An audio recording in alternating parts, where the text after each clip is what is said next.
7일입니다. 파리 노트르담 대성당에 화재가 났습니다. 이 성당이 이제 성당이긴 합니다만 그리스도교의 역사와 함께 있고 800년 전에 만들어진 인류의 이제 문화유산과 같은 건물이라 할 수 있는 것입니다. 지난 1, 2차 대전 속에서도 훼손되지 않았던 이 노트르담 성당이 불에 타들어갈 때에 세계인들이 참 안타까워했습니다. 근데 이 노트르담 성당에는 여러 가지 성물들이 있습니다. 근데 그 가운데 예수님이 쓰셨던 가시면류관의 일부가 그곳에 있는 것이죠. 근데 그 화마 속에서 다행스럽게도 그 가시면류관은 다행히 보존이 되었다는 것입니다. 또 이 노트르담의 대표적인 유명한 장식이 뭐냐면 장미창입니다. 이렇게 우리가 옆에 창이 있습니다만 장미로 된 너무나 아름다운 그 창이 있는데 그 창 역시도 화마 속에서 살아남았다는 것입니다. 이를 보고 이어령 전 문화부 장관은 그런 얘기를 했습니다. 물질은 불에 타도 고통과 영광이라는 종교적인 메시지는 불태울 수 없다는 것을 보여준다고 말했습니다. 무슨 말이냐? 예수님의 처절한 고통을 상징하는 면류관, 그리고 빛이 들어오는 장미창이 보존된 것에서 고통과 영광의 메시지를 우리에게 주고 있다는 것이죠.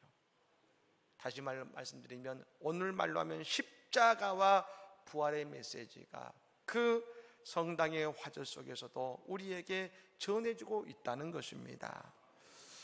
오늘은 부활절입니다. 이 부활은 단순히 죽었던 사람이 살아나는 그런 문제만을 담고 있는 것이 아니죠. 지난주 말씀드렸던 것처럼 부활을 통해서 우리의 구원의 문제가 완성되었음을 말씀해 주고 있는 것입니다. 부활이 있기에 우리에게도 진정한 구원이 온 것을 여러분 믿으시기를 바랍니다. 바울 사도는 그 부활에 대해서 오늘 구체적으로 설명해 주고 있습니다. 그럼 구체적으로 우리의 인생에 있어서 부활이 어떤 모습이냐 말입니다. 먼저 바울은 말하기를 부활은 비밀이라는 것입니다. 비밀은 감춰진 것 아니겠습니까? 근데 부활은 드러난 비밀, 영어로 말하면 오픈 시크릿이라고 할 수 있습니다만 왜 드러난 비밀인가? 모든 사람들에게 부활에 대해서 알려줍니다. 그러나 실제로 이 부활을 제대로 이해하는 사람은 결코 많지가 않다는 것입니다. 바울은 부활을 이렇게 우리에게 설명하고 있습니다. 53절 말씀 우리 같이 한번 읽어보겠습니다. 이 썩을 것이 반드시 썩지 아니할 것을 입겠고 이 죽을 것이 죽지 아니함을 입으리로다. 아멘. 바울이 말하는 부활은 무엇인가? 썩을 것이 썩지 아니할 것을 입는 것이라겠습니다. 즉 썩어질 육신에 영원한 생명이신 예수를 옷 입는 것을 말하는 것입니다. 여러분, 사람은요 질그릇입니다. 바울도 그런 말을 했습니다만 질그릇입니다. 질그릇은 아무리 수백 년을 묵혀도 그냥 질그릇입니다. 변하지 않는다는 것이죠. 그런데 이전에 지금도 많은 사람들은 질그릇인 나의 그릇, 나의 인생을 변화시키려고 합니다. 많은 경우 나와 같은 질그릇을 황금 그릇이 되고 싶어 합니다. 하지만 우리가 절대로 오해해서나 착각해서 안 되는 것은 뭐냐면 질그릇은 절대 변하지 않는다는 것입니다. 부부가 결혼하면서 가지는 오해가 있지요. 저 사람을 바꿔야지, 결혼하면 바뀌겠지. 그러나 바뀌지 않습니다. 그래서 실망하고 나중에는 포기합니다. 근데 여러분, 사람이 바뀌는 경우가 있습니다. 그것은 질그릇인 내 안에 무엇을 담느냐의 문제인 겁니다. 금그릇은 어떤 그릇이 금그릇일까요? 질그릇 속에 금이 담겨 있으면 그 그릇이 금그릇이 됩니다. 근데 이 그릇을 금으로 만들어서 말입니다. 그 안에 오물을 담아 놓으면 그걸 사람들은 금그릇이라 말하지 않습니다. 그 그릇은 오물 그릇이라 말합니다. 이 사람은 바뀌지 않습니다. 질그릇 자체는 바뀌지 않지만 그 안에 무엇을 담느냐에 따라서 그 인생이 바뀌는 것입니다. 우리의 썩어질 그릇에 영원한 생명을 담아내면 우리는 영생의 그릇이 될 줄로 믿습니다. 여러분, 성도는 어떤 사람입니까? 성령 받은 사람들입니다. 우리 안에 부활의 영, 예수의 영이신 성령님이 임재하심으로 우리는 성도가 된 것입니다. 태초에 하나님께서 진흙으로 사람을 빚으시고 하나님의 호흡 루하를 불어넣어 주셔서 우리가 생명이 된 것처럼 말입니다. 성령께서 우리의 영혼과 인생에 임재하심으로 우리는 영원한 생명을 품는 또 다른 아담이 된 것입니다. 이 아침에 주님의 거룩한 모습을 우리의 질그릇에 받아 안는 은혜가 있기를 간절히 축복합니다. 이 은혜의 모습을 이 52절에 이렇게 설명했습니다. 우리 같이 읽겠습니다. 나팔 소리가 나매 죽은 자들이 썩지 아니할 것으로 다시 살아나고 우리도 변화되리라. 아멘. 지금 내 안에 품고 있는 예수의 영으로 인해서 말입니다. 죽을 수밖에 없는 육체가 살아있는 모습으로 새롭게 변화된다는 것입니다. 그렇습니다. 그리스도교는 예수 믿으면 예수의 영을 내 안에 담으면 반드시 변화가 이루어지는 것입니다. 우리에게 부활이 믿어지면 우리의 인생이 변화되는 것입니다. 여러분, 이 부활의 아침에 변하지 않는 내 인생이 바뀌어지기를, 부활의 예수를 통해 바뀌어지기를 예수님으로 간절히 축복합니다. 오늘 본문에 보면 바울 사도는 부활을 이렇게 표현했습니다. 부활은 승리다. 승리, 빅토리입니다. 빅토리. 승리라는 것은 지금 우리가 예수를 붙들지 않고 살아가면 우리는 지금뿐 아니라 앞으로도 패배와 실패의 인생을 산다는 것을 말하고 있는 것입니다. 우리에게 부활이 없으면 우리의 인생은 좌절과 절망과 실패 속에서 끝나게 되는 것입니다. 우리가 예수를 믿으면 그러나 자유함의 은혜를 우리는 누리게 되는 것입니다. 나를 얽어매는 모든 것에서 자유하게 되고 승리하게 되는 것이지요. 오늘 본문은 바울이 고린도 교회 교인들에게 보낸 편지입니다. 그런데 그 고린도 교회 교인들은 끊임없이 분열하고 갈등하고 다퉜습니다. 그들은 아직도 좌절과 절망의 나날을 보내고 있다는 것입니다. 그것은 그들이 해결할 수 없는 문제였습니다. 도대체 무엇이 그들을 좌절하게 만들고 절망하게 만들고 분열하게 만들었는가? 바로는 세 가지를 말합니다. 첫 번째는 뭐냐면 죽음이고, 두 번째는 죄의 문제고, 세 번째는 율법의 문제라는 겁니다. 이 세 가지는 분명 사람들에게 어찌 해볼 수 없는 패배감과 그 인생의 절망감을 심어주다는 것이죠. 그리고 이 세 가지는 우리가 예수를 의지하지 않고 예수를 옷 입지 않으면 이것 때문에 우리는 늘 걸려 넘어질 수밖에 없다는 겁니다. 먼저 죽음의 문제입니다. 세상에 그 누구도 죽음을 이길 수 있는 사람은 아무도 없습니다. 그런데 나면서부터 죽음을 향해 달려가고 있습니다. 여러분, 우리는 다 죽습니다.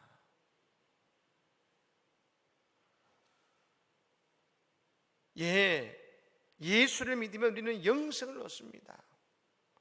하지만 고린도 교회 교인들은 예수를 믿으면서도 죽음에 대한 공포와 죽음에 대한 근심 때문에 그들의 인생을 낙심하게 만들었습니다. 사람은 누구나 죽음에 대한 공포가 있지 않겠습니까? 공포 속에 살아갑니다.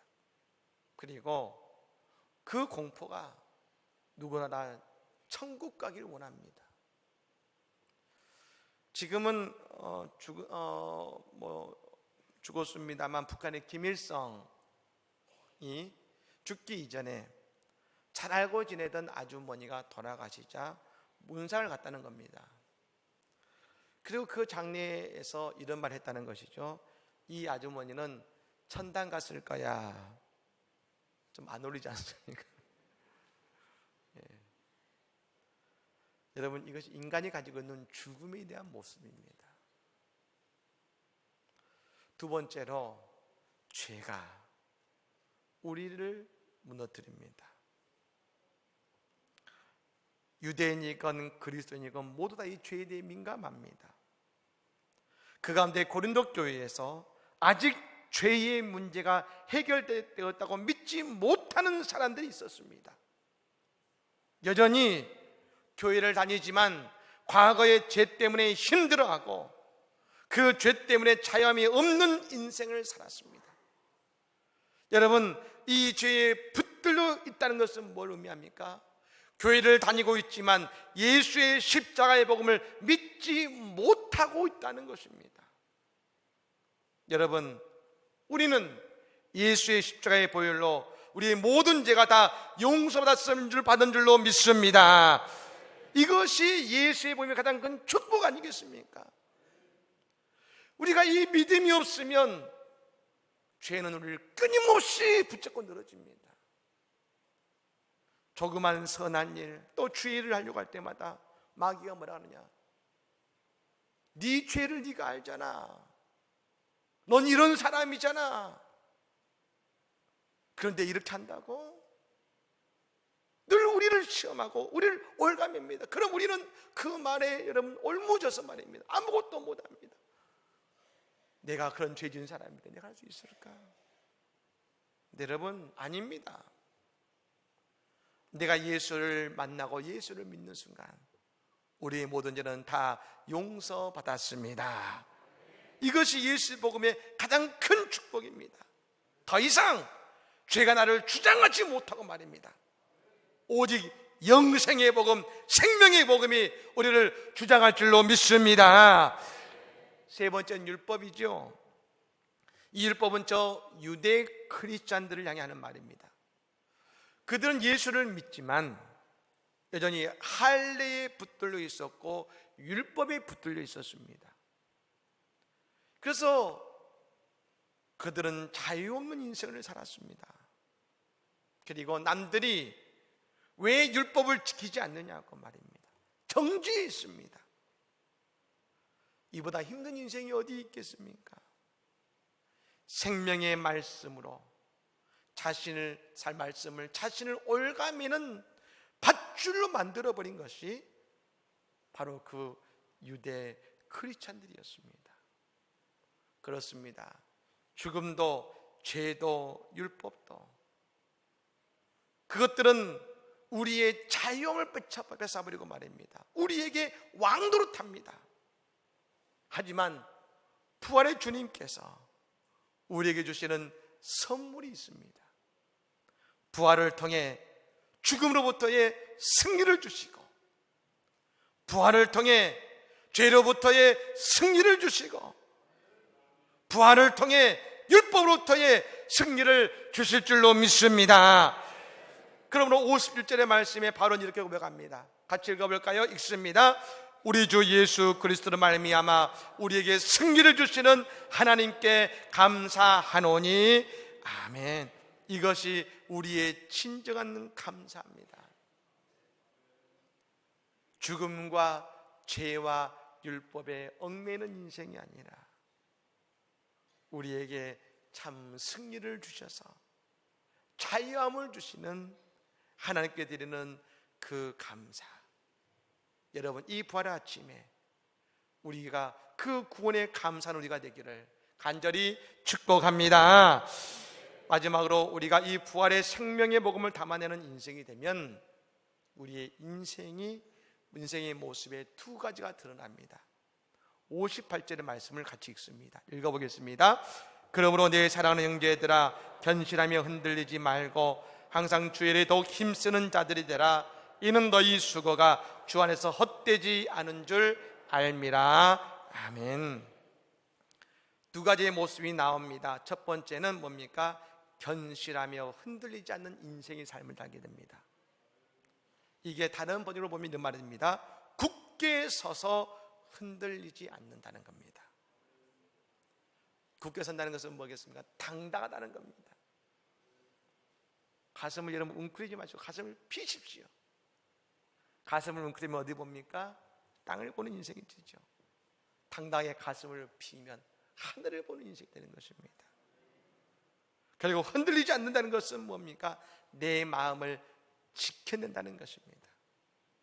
사랑하는 여러분, 우리 부활의 은연에 사는 성도들은 말입니다, 세상의 유혹과 핍박 속에서도 이와 같이 당당하고 흔들리지 않는 삶을 살아가게 될 줄로 믿습니다. 두 번째는 주의 일에 더욱 힘쓰는 자들이 되라겠습니다. 우리에게 불의 영광이 임하게 되면 우리는 하나님의 교회를 사랑하게 됩니다. 예수의 영은 성령 아니시겠습니까? 오순절 마가의 다락방에 성령이 임하면서 하나님의 교회가 여러분 시작되었습니다. 즉 하나님의 교회는 부활의 영이 우리에게 임할 때 하나님의 교회가 시작된 것처럼 예수의 부활의 영이 우리에게 임하면 하나님의 교회를 사랑하게 됩니다. 그래서 예배가 즐겁고 기도하는 것이 기뻐집니다. 모든 것이 감사해집니다. 그래서 주님의 일을 위해 우리는 나아가고 헌신하게 될 줄로 믿습니다. 로마의 교회 여러분, 초기 기독교는 300년간 카타콤베에서 형성되었다 할 수 있습니다. 카타콤베는 로마의 시내에 있는 그 지하에 있는 여러분 지하 4, 5층이 되는 엄청난 그 무덤입니다. 지금도 발굴을 다 못했습니다. 근데 여러분 그 시체를 어떻게 하냐면 그 벽이 있으면 그 벽을 이만큼 파가지고 시신을 이렇게 넣어두는 것이죠. 근데 그곳에서 300년 동안 초대교인들은 그곳에서 살았습니다. 근데 여러분 이것이 그들에게는 엄청난 메시지였습니다. 그들은 매일 시체를 보면서 죽음을 보면서 늘 생각했습니다. 나도 언젠가는 저렇게 눕게 될 거야 생각하면서 부활의 예수를 그들은 늘 바라보았습니다. 나중에 로마 황제 때문에 그들이 붙잡혀서 그 원형극장에서 사자 앞에 설 때 말입니다, 그 많은 그 관중들은 그들이 두려워 떨고 도망친 것을 예상했습니다. 그걸 보고 웃고 싶었습니다. 근데 웬걸요, 죽음 앞에 이 그리스도인들은 당당했습니다. 두려워하지 않습니다. 떳떳합니다. 왜요? 그들은 날마다 죽음을 묵상했고 그리고 그 날마다 부활의 예수를 바라보며 예수님 부활하시듯 나도 부활하게 될 것입니다. 그들은 날마다 부활의 신앙으로 자신을 단련시켰을 때에 사자가 와도 그 죽음 앞에서 두려워하는 것이 아니라 당당하며 나는 부활할 것입니다. 그들은 고백한 것 아니겠습니까? 천국과 부활의 날을 바라본 것입니다. 예수의 십자가는 골고다 언덕 위에 세워졌습니다. 골고다는 해골이라는 뜻 아니겠습니까? 십자가는 해골 위에 세워졌습니다. 죽음 위에 세워졌습니다. 죽음을 이기신 예수의 모습을 드러내고 있는 것입니다. 사랑하는 여러분, 그 죽음을 이기신 예수님께서 우리와 이 시간에 함께 하십니다. 우리도 예수님처럼 부활할 줄로 믿습니다.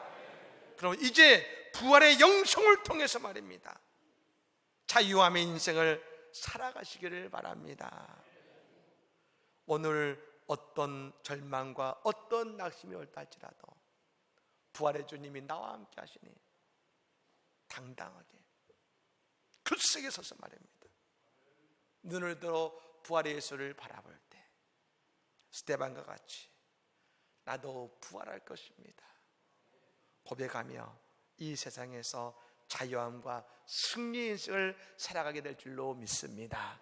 이 은혜가, 이 부활의 축복의 은혜가, 자유함의 축복의 은혜가, 승리의 은혜가 오늘 우리에게 임하기를 예수님으로 간절히 축복합니다. 아멘. 기도하겠습니다. 하나님, 예수님 부활하셨습니다. 예수님의 부활이